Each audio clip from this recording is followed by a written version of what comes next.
Hey everyone, Lady Sapphire here. As always, like and subscribe below if you want to support me. Follow me on Twitter.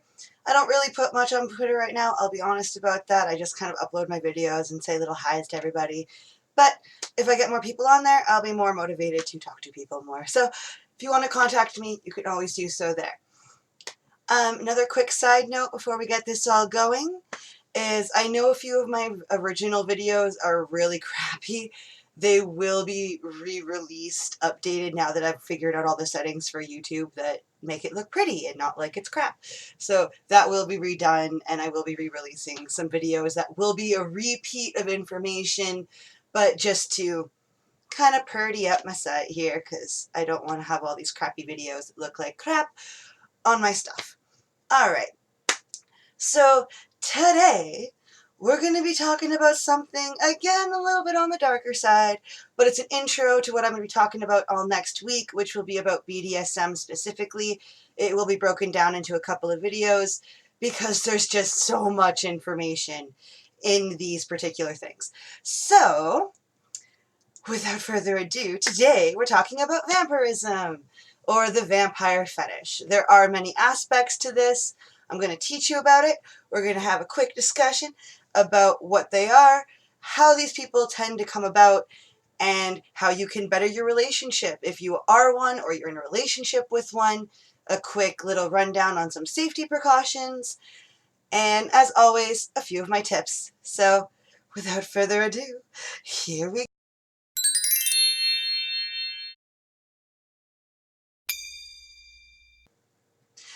So, when we're talking about vampirism, most people are thinking vampires, which would be accurate. It is a fetish wrapped around people who either enjoy the idea of the lifestyle of vampires, of the mythology of vampires.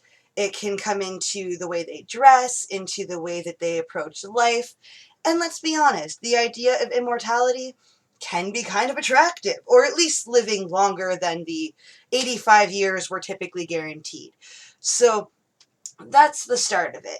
There is an aspect of blood play, but they are not exclusive. We're going to discuss both, and I'm going to inform you of tips on both situations. Before I really get into it, though, I want to stress that, as always, consent box is most important where these plays are considered. We should always be playing within the consent box of ourselves and our partners. No one should ever be forced to do something that makes them uncomfortable. Just step one. So, when we're talking about a physical vampire, usually they dress the part. Now, not always in the Victorian. Victorian is a style, but they might go gothic, they might go more spiritualistic. There are many ways to portray the vampire look that people embrace. Sometimes it's lifestyle, so you'll have people who just dress that way all the time without any thought about it. Other people are much more kink-based, which, as I've explained in my previous videos, are much more about the sexual thrill, not about the everyday lifestyle choices. But they both can consist together under the same umbrella of vampirism. Now, when we get into blood play, this can get a little bit darker. Sometimes people are abusive and they will use this as an excuse to be abusive, but there are many people out there who do enjoy the bloodletting play, which is not at all necessarily hand in hand with vampirism. As much as they seem to go hand in hand, they don't. There are many people out there, such as energy vampires, who have no interest in blood play whatsoever. And then you can have other sides of it where they love the blood play, but no interest whatsoever in the vampire aspect of it. It's just about the blood play. Now, when we think of blood, most people are like, ew, it's blood. But it is the source of life for us. It's something that we all need to live and survive. So there is a bit of a thrill to knowing that you can ingest the life fluids of somebody else. Again, this isn't for everybody. I'm not going to say that it is. I'm not going to say that you should go out there and do it. If it's not your thing, don't go do it, because there are a lot of health risks. Which brings me to my risks. Of course, when you're dealing with blood, there are always STIs and STDs to consider, as well as many other blood diseases that you should definitely both be checked out. Make sure that you are not putting yourself at risk of contracting anything long before you even get in to the actual blood play. Just so you know, you should always go for blood tests. Make sure you're compatible. Like, for example, I'm O negative. I can take anybody's blood and not get sick. Someone who's O positive, or sorry, I can give to anybody and they won't get sick, but I can't take from anyone but my own blood type. O positives can take from anybody.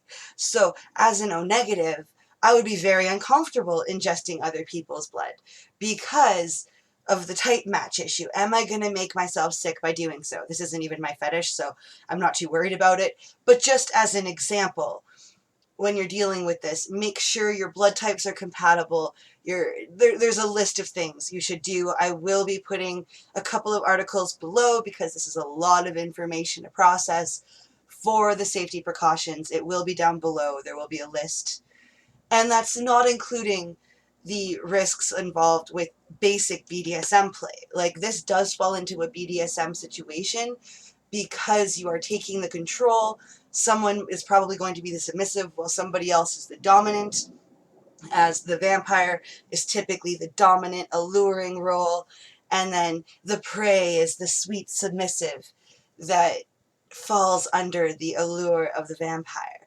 So there is some BDSM aspects to it, which goes into the you should always have a safe word, which means there should always be some kind of phrase that if this phrase is said or these words are said, all play stops.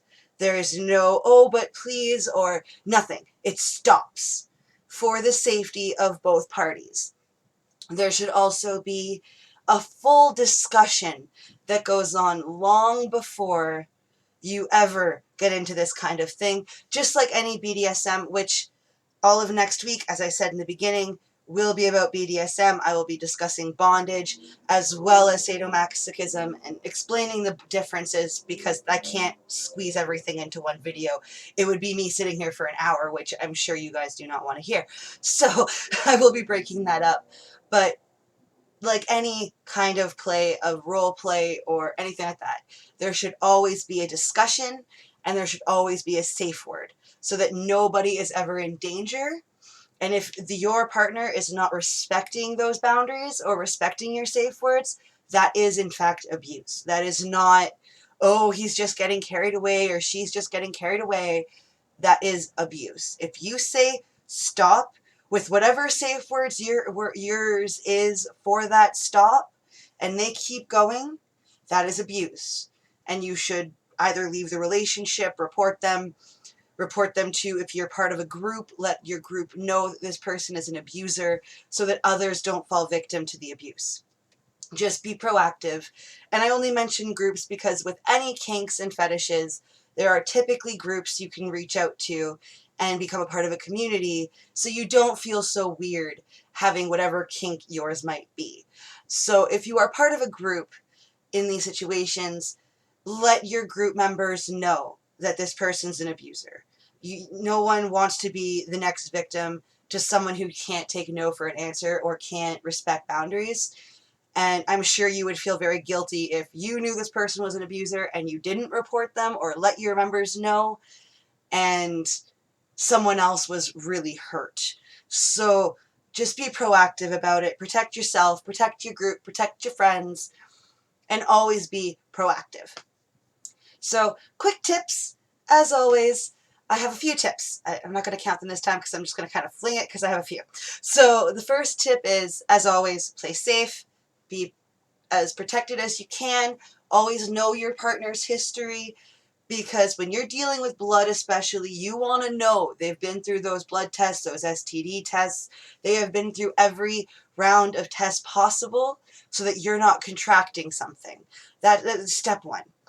The other thing I'm going to say is, as always, don't judge. If you know someone who has this kink and you might think they're weird, especially if they're not even blood type, but if they're just the typical wearing the vampire gear and expressing themselves as a vampire, don't look at them like they're freaks.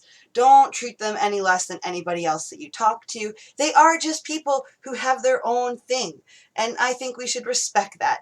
I think people like that are very brave to be able to live their true selves and not really care what the world has to say about it. I think that's wonderful. So if you know someone like that, please, please, you don't have to encourage, you don't even have to think it's cool. You can just go with, you are being yourself. I can respect that. I might not want to take you out for a fancy dinner anywhere dressed up in your gothic outfits because whatever your preference might be, maybe that's just not your thing. That's fine, but don't judge people or purposely leave them out just because they might be wearing a funky outfit. You know, like, it doesn't have to be a big deal. It doesn't have to be anything. We can all just learn to accept people for who they are, however they want to dress, however they want to be, accept them. Now, if you're in a relationship with one of these people, I will say that you should always be open. Conversation should always be top priority because everyone has to be comfortable. Make sure that they're aware of your consent box, that they're aware of their own and they know what they want and what they like within their consent box, and that everybody is happy. As any kink, it's all about consent, it's all about mutual understanding and respect, so that, so that everybody has a great time. So make sure that you are always, again, be proactive. Always be proactive with yourself and your life and protect yourself, and make sure that you are always comfortable with any situation that's going on. And then I think my final tip, we'll go with final tip, is to always ensure that you are prepared for what might come of it. So as an example, if you met somebody and you are really interested in starting a relationship with them, but they are your typical gothic vampire, for example, and they're all done up in the goth, and you're more of the bright colors, happy-go-lucky kind of person, don't expect them to change for you. Don't expect them to reroute their whole lives for what you want. Make sure you're aware that this is who they are, this is what they're going to be.